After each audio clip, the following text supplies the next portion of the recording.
Hey guys, my name is Anuj Kumar Sharma and welcome to अपनी कक्षा। और आज यार एक नया कोर्स स्टार्ट करने वाले हैं जिसका नाम है जावा फॉर प्लेसमेंट्स। ठीक है, द प्लेसमेंट कोर्स। और मेरे साथ यहाँ पे अमन अग्रवाल आपके भैया बैठे हुए हैं यहाँ पे। और जब इसका यार हमने अनाउंसमेंट किया था तो आपने काफ़ी सारे डाउट्स थे, आपके साथ काफ़ी सारे क्वेश्चंस थे, उनको एक बार क्लियर कर लेते हैं। ठीक है, तो डाउट पहला। हम जब भी कॉलेज में प्लेसमेंट्स के लिए जाते हैं हाँ, तो जो प्लेसमेंट में चीज़ें पूछते हैं, क्या इस कोर्स से वो सारी चीज़ें कवर हो जाएंगी? ठीक है ठीक है, ये काफ़ी बच्चों का डाउट था। ठीक है, तो सबसे पहले बात कर लेते हैं यार इस कोर्स में आप पढ़ने क्या क्या वाले हो। तो सबसे पहले तो यार जावा। ठीक है, जावा एक प्रोग्रामिंग लैंग्वेज है।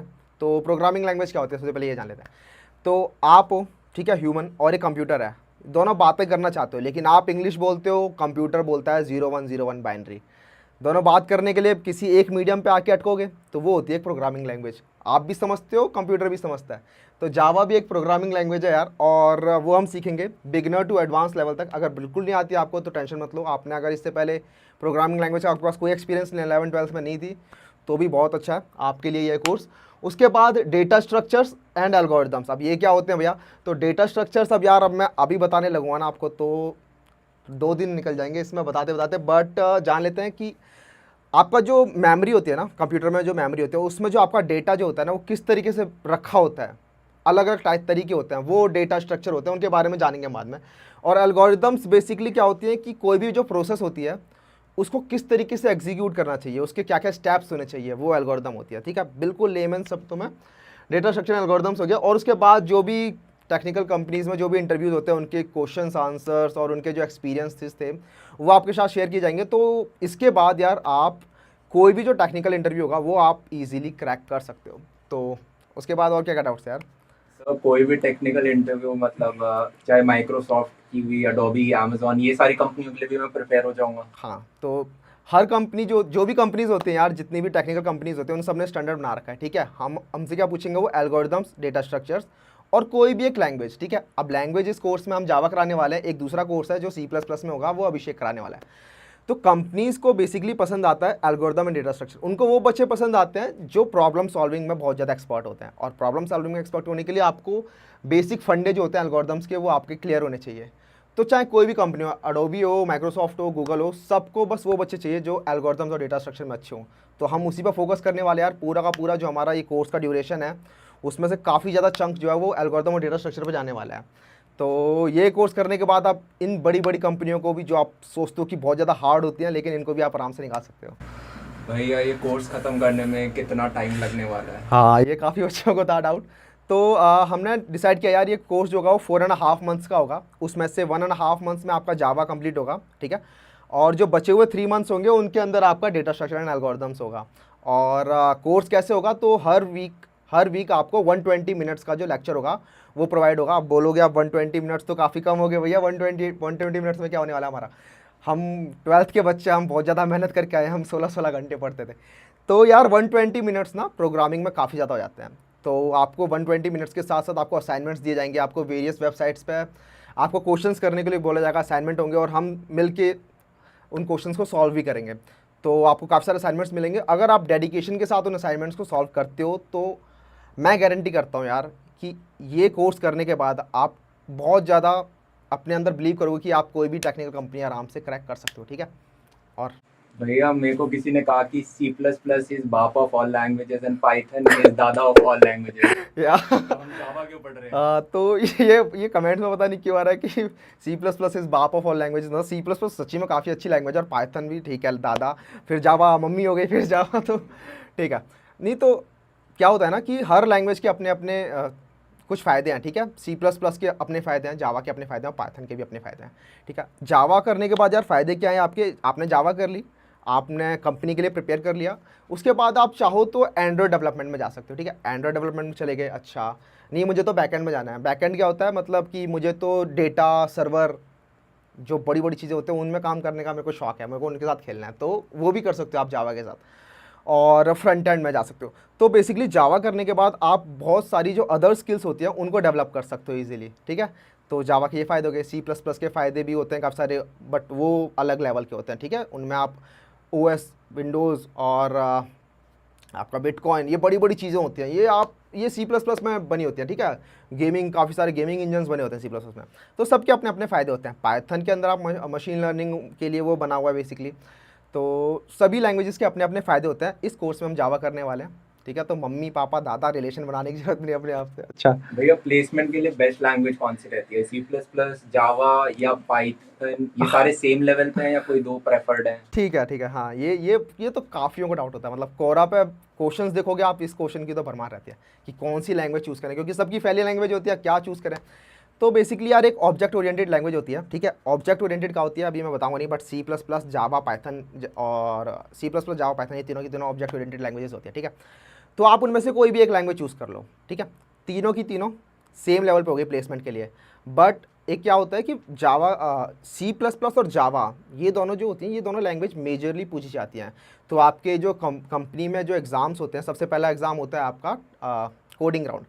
तो कोडिंग राउंड में कई बार एमसीक्यूज़ में आपसे सी के क्वेश्चन, सी प्लस प्लस के क्वेश्चन, जावा के से रिलेटेड क्वेश्चन, इनसे स्पेसिफिक क्वेश्चन पूछे जाते हैं। मैंने कभी नहीं देखा, मैंने इतने सारे एग्जाम्स दिए हैं कि कभी भी कोई पाइथन का क्वेश्चन पूछा हो, बिकॉज पाइथन बहुत कम लोग करते हैं, सी प्लस प्लस, जावा मेजर लोग करते हैं, तो उनके क्वेश्चन ज़्यादा पूछे जाते हैं। तो आई थिंक अगर आप प्लेसमेंट ओरिएंटेड पढ़ाई कर रहे हो तो आप सी प्लस प्लस और जावा कर सकते हो। बाद में यार अगर आप एक भी लैंग्वेज कर लेते हो, उसके बाद कोई भी लैंग्वेज सीखना आपका 10 से 15 दिन का टास्क होता है, ठीक है। मैं अपना एग्जांपल लेता हूँ, अब थोड़ा लंबा हो रहा है ये आंसर।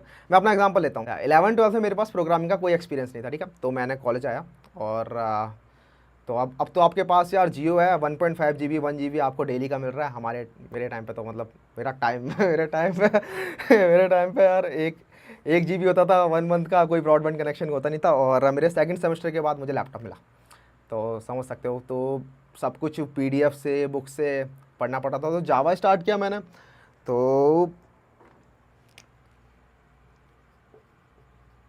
जावा से स्टार्ट किया था, ठीक है। तो जावा स्टार्ट कर लिया तो अराउंड 2 मंथ्स 3 मंथ्स ये लग गए थे, बट काफ़ी कुछ पढ़ना पड़ा था क्योंकि कोई डायरेक्शन नहीं थी, कुछ पता नहीं था कि कैसे क्या क्या पढ़ना है। तो काफ़ी मेहनत लगी। तो जावा जैसे तैसे करके मैंने करी। उसके बाद जावा करने का सोचा कि चलो एंड्रॉयड स्टूडियो भी कर लेते हैं, एंड्रॉयड डेवलपमेंट कर लेते हैं। तो उसके लिए एंड्रॉयड करा, उसके बाद एंड्रॉयड किया। उसके बाद फिर कॉलेज में काफ़ी सारे प्रोजेक्ट्स करने थे, तो कॉलेज प्रोजेक्ट्स के लिए फिर जावा स्क्रिप्ट करी, क्योंकि वेब डेवलपमेंट में काफ़ी सारे प्रोजेक्ट्स करने थे, तो फिर जावा स्क्रिप्ट की। उसके बाद फिर कुछ और प्रोजेक्ट्स करने थे मशीन लर्निंग के, तो उसके लिए पाइथन करी। तो ये जो लैंग्वेजेस थी यार, इन लैंग्वेजेस को, स्पेसिफिक लैंग्वेजेस को सीखने में अराउंड 10 to 15 डेज़ का टाइम लगता है, ठीक है। तो लैंग्वेज आपके लिए कोई इतनी इंपॉर्टेंट नहीं होती। आपके जो कंपनीज जो होती हैं वो प्लेसमेंट के लिए आपका प्रॉब्लम सॉल्विंग देखती हैं, आपका माइंड कितना तेज चलता है, ठीक है, वो देखती हैं। तो उनके लिए आपकी मेजर होते हैं एल्गोरिदम्स एंड डेटा स्ट्रक्चर, ठीक है। तो ये आपके फंडे इसके क्लियर होने चाहिए। तो लैंग्वेज कोई इतना, कोई एक बड़ी लैंग्वेज, एक छोटी लैंग्वेज, ऐसा कुछ नहीं है। भैया अगर मैं सिर्फ पूरे कॉलेज के दौरान सिर्फ जावा लैंग्वेज सीखूं, तो क्या एक लैंग्वेज से मैं प्लेसमेंट क्रैक कर सकता हूँ या मेरे को 2-3 लैंग्वेज सीखना ज़रूरी है? देखो, ऐसा होता है, अभी बता दिया कि एक ऑब्जेक्ट ओरिएंटेड लैंग्वेज होनी चाहिए। एक और क्या होता है यार, कुछ कुछ कंपनीज, सभी कंपनीज में नहीं, कुछ कुछ कंपनीज के जो टेक्निकल इंटरव्यू राउंड होते हैं, आई मीन जो कोडिंग राउंड होता है, सबसे पहला जो कोडिंग राउंड होता है, उसके अंदर कुछ कुछ क्वेश्चंस आते हैं जो सी लैंग्वेज के ओरिएंटेड होते हैं, C plus plus language oriented होते हैं, पॉइंटर्स के ओरिएंटेड होते हैं, जो सिर्फ सी में पाए जाते हैं, वो पॉइंटर्स वाले प्राणी, वो जावा में नहीं पाए जाते। तो वो क्वेश्चंस आप कर पाओगे जब आपको सी या सी प्लस प्लस लैंग्वेज की आपको थोड़ी मतलब पता होगा उसके बारे में। जावा में ये सब चीज़ें नहीं होती।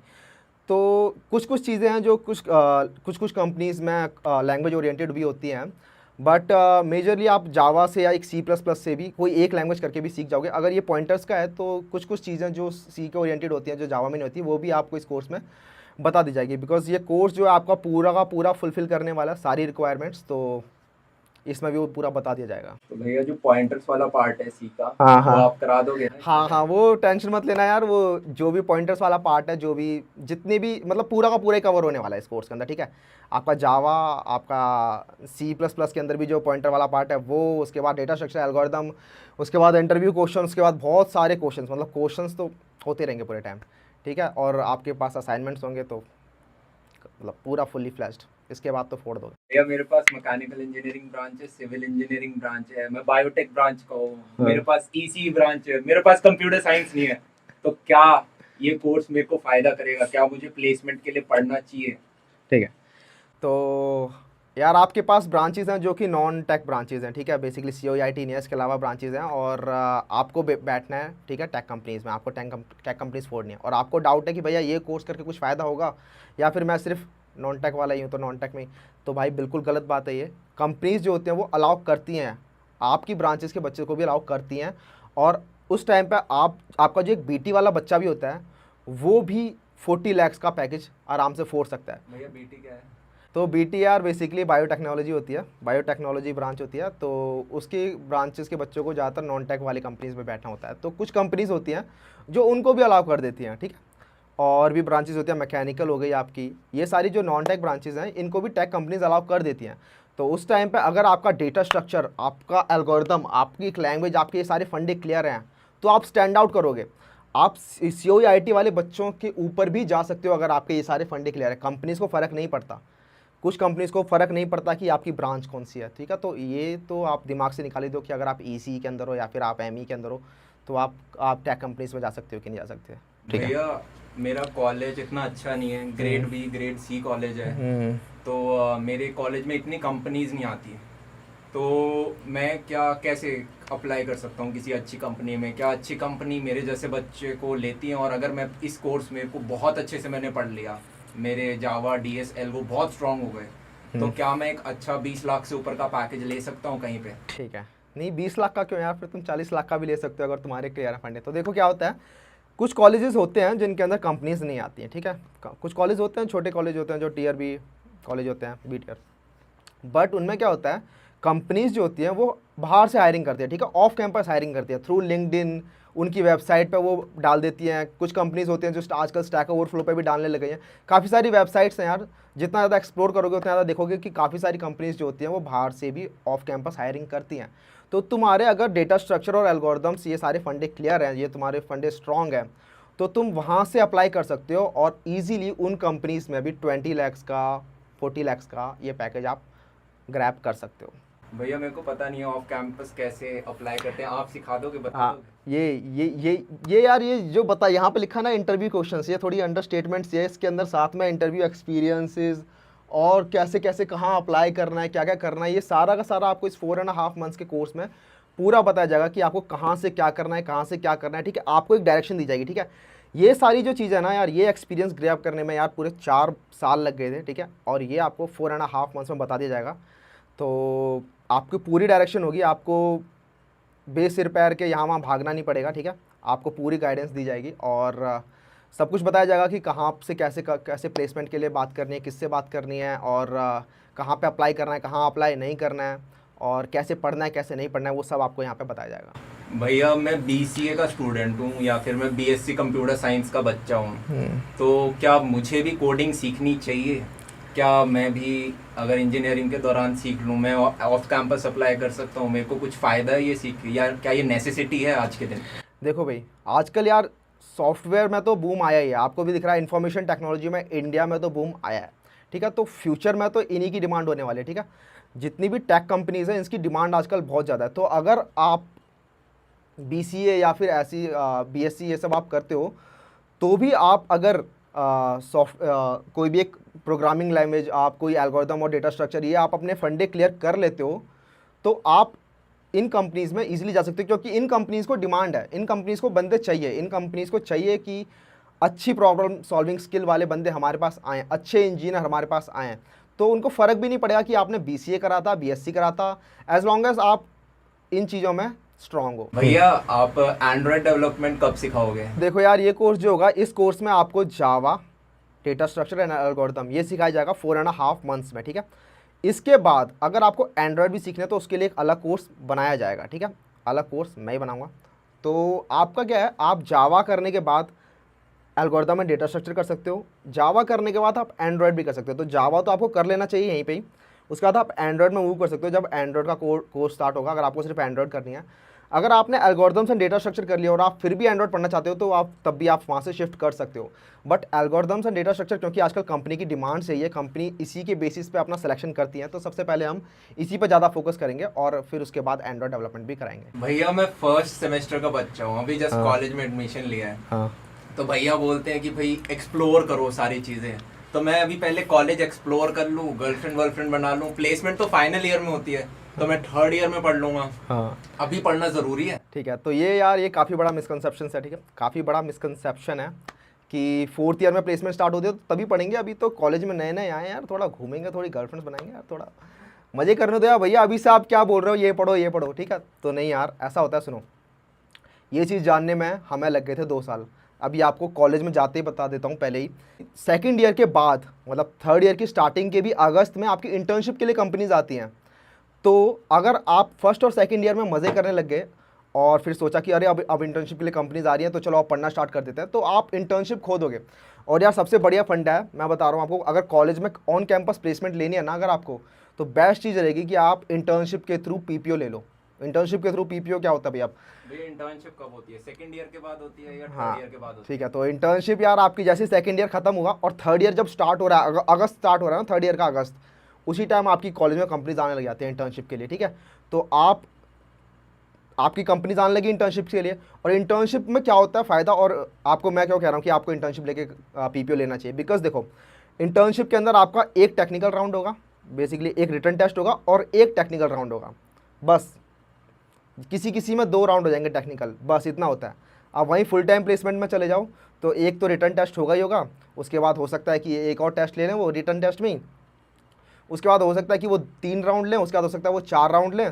तो लगातार 3-4 राउंड होते रहते हैं, तो उसमें तो भाई बहुत मुश्किल आता है। लेकिन अगर आपने पहले ही फर्स्ट सेकंड ईयर में पढ़ के आपने इंटर्नशिप ग्रैब कर ली, एक अच्छी कंपनी में आपने माइक्रोसॉफ्ट में इंटर्नशिप ग्रैब कर ली, आपको पीपीओ मिल जाएगा। वो कंपनी आपको जब इंटर्नशिप करोगे उस कंपनी में, अगर उस कंपनी को आपका काम पसंद आया, जो पसंद आ ही जाता है, अगर आप अच्छा काम करोगे तो पसंद आएगा ही ऑफकोर्स, तो वो कंपनी आपको बोलेगी भाई तू ऐसा कर, मेरे यहाँ ही रुक जा, तू कहाँ बाहर भाग रहा है भाई, तू यहीं रख।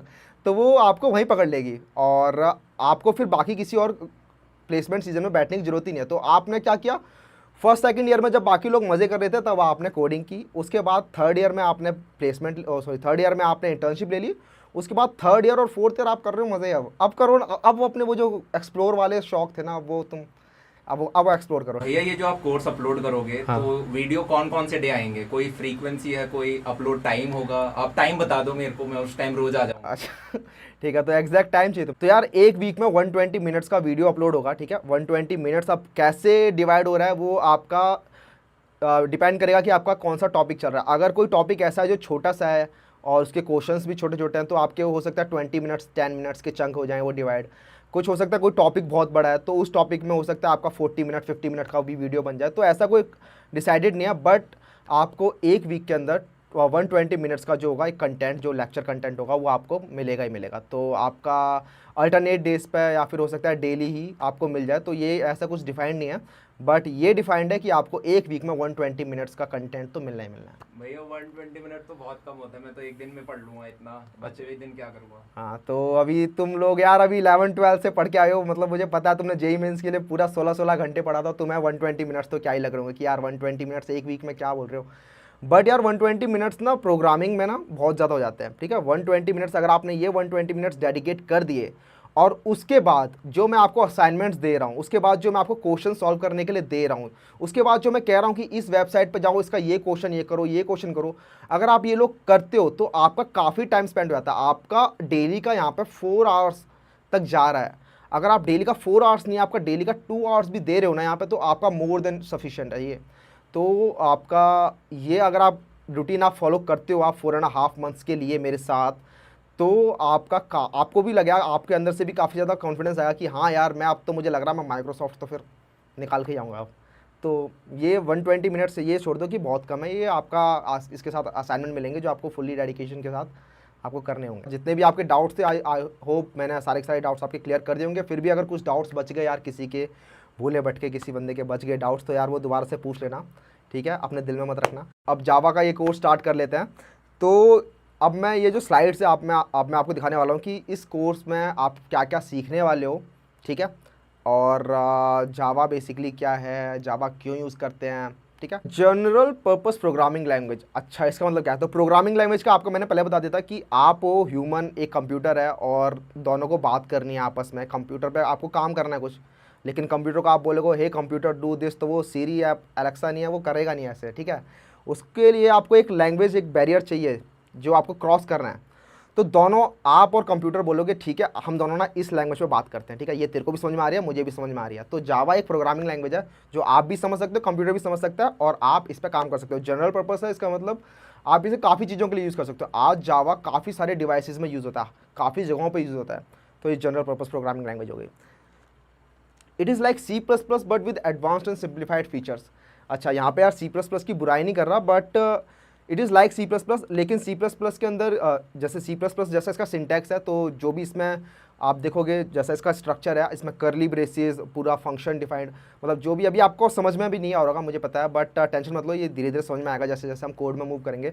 बट सी प्लस प्लस जैसा इसका स्ट्रक्चर होता है पूरा, बट सी प्लस प्लस के अंदर काफ़ी सारी चीज़ें होती है, जैसे कि डायरेक्ट मेमोरी को हम एक्सेस कर सकते हैं, ठीक है, वो काफ़ी ज़्यादा कई बार हार्मफुल हो जाता है, मतलब कई बार वो अनसेफ होता है, तो वो आप इसमें जावा में नहीं कर सकते। और इसमें काफ़ी सारे सिंप्लीफाइड फीचर्स होते हैं जो सी प्लस प्लस में नहीं होते, तो एक तरीके से अपग्रेडेशन है, बट इसमें सी प्लस प्लस की बुराई नहीं कर रहा, बिकॉज सी प्लस प्लस की अपनी खुद की खूबियाँ। अच्छा, कंकरेंटली एग्जीक्यूट्स मैनी स्टेटमेंट्स, इसका मतलब क्या है कि आपका जो प्रोग्राम होता है उस प्रोग्राम में लाइन्स लिखे होते हैं, 1 लाइन 2 लाइन 3 लाइन 8 लाइन। तो कुछ प्रोग्रामिंग लैंग्वेजेस होती है जिनके अंदर लाइनें एक के बाद एक एग्जीक्यूट्स होती हैं, तो अगर मान लो एक लाइन एग्जीक्यूट होने में 1 सेकंड ले रही है, एक लाइन रन होने में 1 सेकंड ले रही है, तो 8 लाइनें रन होने में 8 सेकंड लेंगी, ठीक है। लेकिन आज के आपके कंप्यूटर में मल्टी कोर प्रोसेसर होता है, ठीक है, मल्टी कोर प्रोसेसर मतलब काफ़ी सारे सीपीयूज एक साथ रन हो रहे हैं, ठीक है। तो जावा इस चीज़ का फ़ायदा उठाता है, जावा मल्टी कोर्स पर रन हो सकता है। तो जावा क्या करेगा, जावा में कई बार कुछ प्रोग्राम्स होते हैं जो आप उसमें मल्टी कोर्स पर रन कर सकते हो। आप क्या करोगे, 8 लाइन का कोड है ना, आप क्या करोगे 4 लाइन इस वाले कोर पर, 4 लाइन इस वाले कोर पर, और साथ चलाओगे, ठीक है। तो जो चीज़ पहले 8 सेकंड्स में एग्जीक्यूट होती थी, 8 सेकंड में रन होती थी, वो चीज़ अब 4 सेकंड में रन हो रही है, ठीक है। फोर्थ है ऑब्जेक्ट ओरिएंटेड प्रोग्रामिंग लैंग्वेज है, ठीक है। तो ऑब्जेक्ट ओरिएंटेड प्रोग्रामिंग लैंग्वेज का मतलब क्या है कि इसके अंदर जितनी भी चीज़ें, जितनी भी प्रॉब्लम्स होती हैं ना, वो रियल वर्ल्ड से काफ़ी ज़्यादा मैप करती हैं, ठीक है।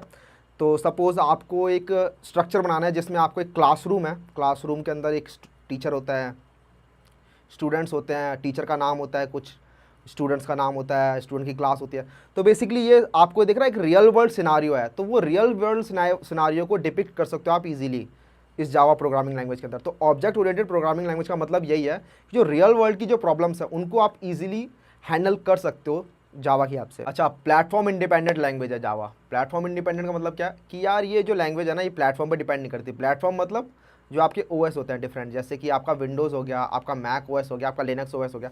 अब ये मैक ओएस लिनक्स ओएस क्या है यार, जो मैक जो होता है आपका बेसिकली जो एप्पल के लैपटॉप्स होते हैं उनमें मैक ओएस होता है, लिनक्स भी एक ओएस होता है, जैसे उबंटू करके एक ओएस आता है जो लिनक्स के ऊपर भी बना हुआ है, ठीक है। तो ये डिफरेंट जो ओएस होता है इनके ऊपर रन होता है। बेसिकली एग्जांपल समझना है तो आप ये समझ लो कि जैसे आपका गाड़ी है, एक फरारी है, तो फरारी आप सिंपल एक रोड पे चल रही है, ठीक है, तो वो एक प्लेटफॉर्म पे चल रही है, एक रोड पे। बट आपकी एसयूवी है, वो माउंटेन पे भी चल जाएगी, ठीक है, रोड पे भी चल जाएगी, और वो जो जेम्स बॉन्ड वाले होते हैं वो नदी में भी चल जाती है, तो तो आपको प्लेटफॉर्म इंडिपेंडेंट हो गई, ठीक है। तो वही चीज़ है कि वो सेम ही चीज़ है बट वो डिफरेंट प्लेटफॉर्म पे चल रही है। तो जावा में यही होता है कि आपने एक बार कोड लिखा, उसको एक बार कंपाइल किया, अब ये कंपाइल का मतलब क्या है बाद में सीखेंगे। एक बार आपने उसे कंपाइल किया तो आप उसके बाद उसे उस कंपाइल्ड कोड को आप विंडोज़ में रन कर सकते हो, उसे आप मैक में रन कर सकते हो, और उसे आप लिनक्स में रन कर सकते हो। तो प्लेटफॉर्म इंडिपेंडेंट होता है ये, तो ये काफ़ी ज़्यादा बेनिफिशियल होता है, बिकॉज उसके बाद हम इसे काफ़ी सारे अलग अलग डिवाइसेस में रन कर सकते हैं जहाँ पे पहले बाकी लैंग्वेजेस पॉसिबल नहीं थी।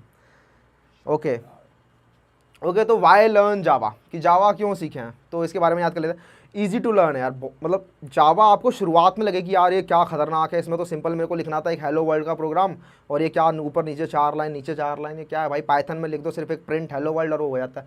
तो जावा के अंदर यार जो भी चीज़ है ना, जो भी चीज़ लिखी है उसका एक मतलब है, ठीक है। तो जावा ईजी टू लर्न है, शुरुआत में एक लर्निंग कर्व है बट ईजी टू लर्न है काफ़ी ज़्यादा। हर चीज़ का एक मतलब है, तो आप समझोगे हर चीज़ की अहमियत को, ठीक है। आप जानोगे कि हर चीज़ काम कैसे कर रही है, आप सिस्टम लेवल तक जानोगे कि हर चीज़ काम कैसे कर रही है, तो ये इजी टू लर्न है। और साथ में आपके काफ़ी सारे फंडे क्लियर होते हैं इसके अंदर कि आपका एक्चुअल में कोई लैंग्वेज काम कैसे करती है, ठीक है। कुछ भी अपने आप नहीं हो रहा होता, सब कुछ सामने होते हुए दिख रहा होता है, तो ये फ़ायदा है। Most commonly use language in the world, तो आज के टाइम पे काफ़ी सारे डिवाइसेस हैं जो जावा पे रन हो रहे होते हैं, आपको पता भी नहीं चलता, और आपका जो स्मार्टफोन है जो एंड्रॉयड है वो आपका जावा पे रन हो रहा है, एंड्रॉयड की एप्लीकेशन आपकी जावा पे रन हो रही है, आपको पता भी नहीं चलता। और काफ़ी सारे आपके आसपास के डिवाइसेस जो आपकी सैटेलाइट्स हो गई और आपके मार्स रोवर हो गए, काफ़ी सारी जगहों पे आपको पता भी नहीं चलेगा और जावा वहाँ पे रन हो रही होगी। तो आजकल हर जगह जावा रन हो रही है, काफ़ी ज़्यादा मोस्ट कॉमनली यूज लैंग्वेज है। Large community, more than 10 million Java developers in the world. तो आज के टाइम पे जावा के 10 मिलियंस के करीब डेवलपर्स हैं। तो इसका मतलब ये नहीं कि आपकी वैल्यू कम हो रही है, इसका मतलब ये है कि आपको सीखने के लिए रिसोर्सेज काफ़ी ज़्यादा मिल रहे हैं, ठीक है। इसका मतलब ये है कि इसकी डिमांड बहुत ज़्यादा है, इसका मतलब ये है कि रहने वाली है, ये एकदम से गायब नहीं हो जाएगी ये लैंग्वेज। तो काफ़ी ज़्यादा सेफ लैंग्वेज है, काफ़ी ज़्यादा लोग यूज़ करते हैं, तो काफ़ी बड़ी कम्युनिटी भी है इसकी। फिर काफ़ी ज़्यादा अगर आपको कहीं भी आप स्टक हो रहे होते हो तो वो जो प्रॉब्लम आपको आ रही है वो 10 मिलियन में से किसी ना किसी और को आ ही रही होगी, तो आपको उसका सॉल्यूशन पक्का मिल जाएगा कहीं ना कहीं। तो ऐसा नहीं है, कोई नई लैंग्वेज नहीं है अभी अभी नहीं निकल के आई कि आपको कोई प्रॉब्लम आ रही है और आप बोलोगे यार ये प्रॉब्लम तो पूरे वर्ल्ड में मुझे आ रही है। ऐसा नहीं होगा, आपको सोल्यूशन उसका पक्का पक्का मिल ही जाएगा। Java is used eight many places, servers, IoTs, Android, big data, continuous testing, banking, communication and more and many more. तो जावा यार आजकल काफ़ी जगहों पे यूज़ हो रहा है। सर्वर्स में, सर्वर्स मतलब जो आपके बड़े बड़े सर्वर्स होते हैं, जो भी आपका डेटा सारा का सारा स्टोर्ड है वो सर्वर्स। और IoT जो information of internet of things है, बेसिकली आपकी जो डिवाइसेस आजकल इंटरनेट से कनेक्टेड है, आपके सारे के सारे आपका फ्रिज, आपकी एलेक्सा, आपकी कार, ये सारे जो कनेक्टेड हैं ये सारे IoT के अंडर आते हैं। एंड्रॉयड, आपके जितने भी डिवाइसेस हैं, आपका बिग डेटा जो मतलब काफ़ी सारा आजकल डेटा का कलेक्शन हो गया है, तो उसको कैसे मैनेज करना है। टेस्टिंग में आपकी बैंकिंग के अंदर जो सॉफ्टवेयर्स होते हैं, जो कम्युनिकेशन, आपके जो वायरलेस कम्युनिकेशंस होते हैं उनके अंदर, तो आपका आज के टाइम पे जावा आपके हर जगह पर यूज़ हो रहा है। तो जावा काफ़ी जगहों पे यूज़ हो रहा है, तो this is the best time to learn Java. Okay, तो Java tools like IDEs and built in API features make life simpler. तो इसका मतलब क्या है कि जावा यार बेसिकली आपको जावा का प्रोग्राम रन करने के लिए आपको सिर्फ दो चीज़ें चाहिए, एक जावा का कोड जो आप सिंपल नोटपैड में भी लिख सकते हो, और एक JDK, जावा डेवलपमेंट किट, इसके बारे में बाद में बात करेंगे। तो आपको ये दो चीज़ें चाहिए बेसिकली, और आप इसको आराम से जावा को प्रोग्राम को आप कंपाइल कर लोगे और आप इसे रन कर लोगे।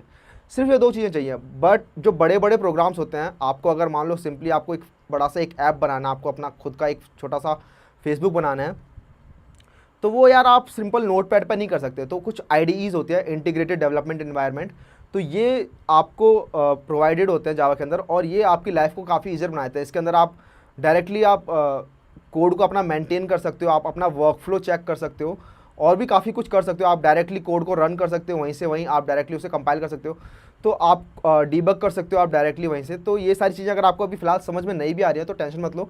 बेसिकली जो IDEs होती हैं उनमें से हम एक IDE यूज़ करने वाले हैं, हम इक्लिप्स IDE यूज़ करने वाले हैं। और भी काफ़ी IDEs होती है, जैसे नेटबीन्स हो गई, आपकी इंटेलिजे हो गई, ये सारी की सारी इंटीग्रेटेड डेवलपमेंट एनवायरनमेंट होते हैं, और ये आपकी लाइफ को काफ़ी ईजियर बनाते हैं।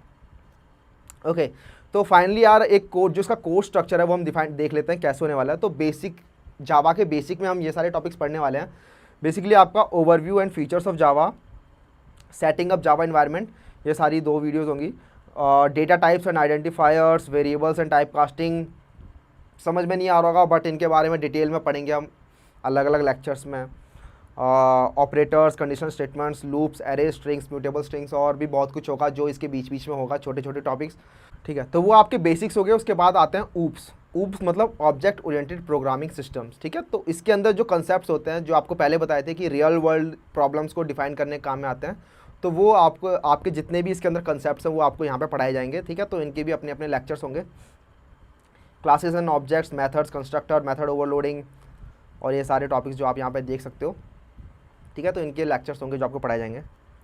ओके, उसके बाद ये डेटा स्ट्रक्चर का पार्ट आ जाता है यहाँ पर थोड़ा सा। आपकी लिस्ट, सेट, मैप, ये सारे इंटरफेसेस आपको पूरे डिटेल में पढ़ाए जाएंगे, ठीक है। और इनकी खुद की इम्प्लीमेंटेशन जो जावा प्रोवाइड करता है वो, और साथ में हम खुद भी इम्प्लीमेंट करके देखेंगे कि हम खुद का मैप, खुद का सेट ये कैसे बना सकते हैं, ठीक है। तो काफ़ी इन डेप्थ नॉलेज आपको गेन करोगे यहाँ पे एल्गोरिथम्स और डेटा स्ट्रक्चर की। तो अब थोड़ा सा जान लेते हैं यार कि जावा काम कैसे करता है, ठीक है। How Java works. तो सबसे पहले क्या होता है, जावा का एक प्रोग्राम होता है, कोड होता है। कोड हम देख लेंगे कैसा होता है अभी कुछ देर में।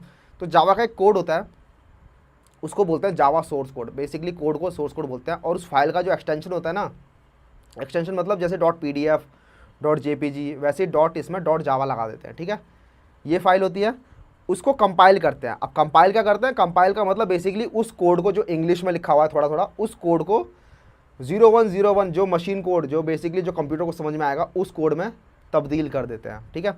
तो जावा कंपाइलर एक बेसिकली एक छोटा सा प्रोग्राम या फिर एक सॉफ्टवेयर है, बेसिकली ये समझ लो ये कि ये ट्रांसफॉर्मेशन करने का काम करता है, आपके कोड को बाइट कोड में चेंज करने का काम करता है। तो इस कोड को कहते हैं बाइट कोड, इसकी एक्सटेंशन होती है डॉट क्लास। तो अभी हम देखेंगे कैसे ये कन्वर्ट हो रहा है।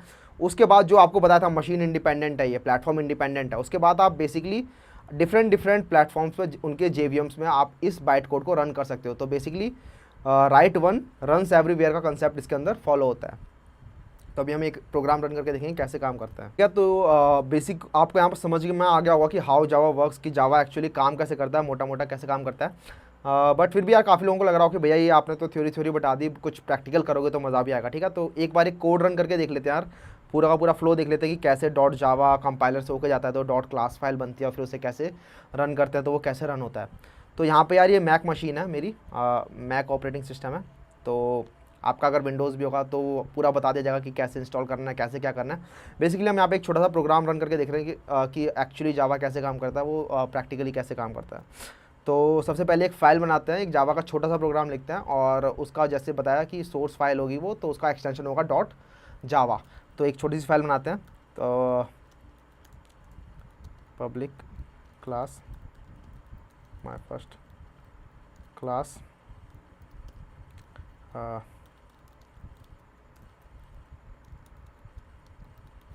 तो इसमें से काफ़ी कुछ समझ में नहीं आ रहा होगा, अगर आप नए हो तो आपको कुछ समझ नहीं आ रहा होगा, बट टेंशन मत लो यार, धीरे धीरे करके आपको पूरा समझ में आ जाएगा, पूरा आपका कोड पता चलेगा कि कैसे काम कर रहा है, वो आने वाली वीडियोस में समझ आएगा। ठीक है, आज ही कुछ नहीं, सब सारा समझ लोगे। ठीक है, आज बस ये जान लो कि कैसे एक्चुअली काम करता है। स्ट्रिंग आर्ग्स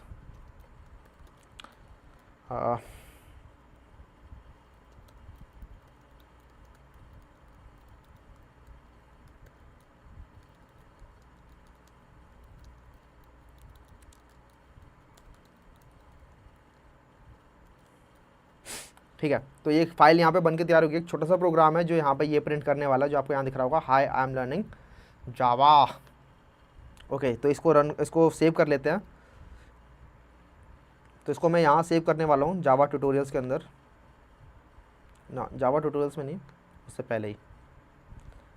तो इसका नाम जो होगा वो ये नाम होगा जो यहाँ पे public class my first class दिख रहा है, एग्जैक्ट ये नाम होना चाहिए, वरना काम नहीं करेगा ये। क्यों काम नहीं करता, कैसे काम नहीं करता, क्या हो रहा है क्या नहीं हो रहा है, वो सब आपको बाद में बताया जाएगा। ठीक है, तो टेंशन लेने की जरूरत नहीं ज़्यादा। माई फर्स्ट क्लास डॉट जावा, ओके, ये सेव हो गई। यहाँ पे आपको माई फर्स्ट क्लास डॉट जावा दिख रही है।